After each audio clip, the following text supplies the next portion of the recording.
Hey y'all, this is what I thought was corn and ended up not being corn. It's actually a grain of some sort. I can turn it into flour if I get a fucking mill. Excuse the language.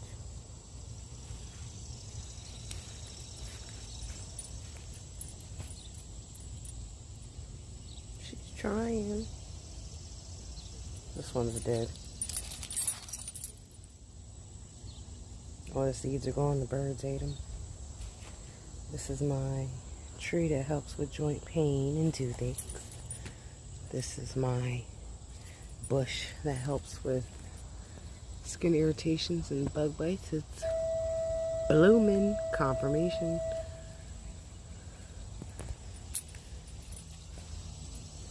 This is the newest one that bloomed. Farmer Jules.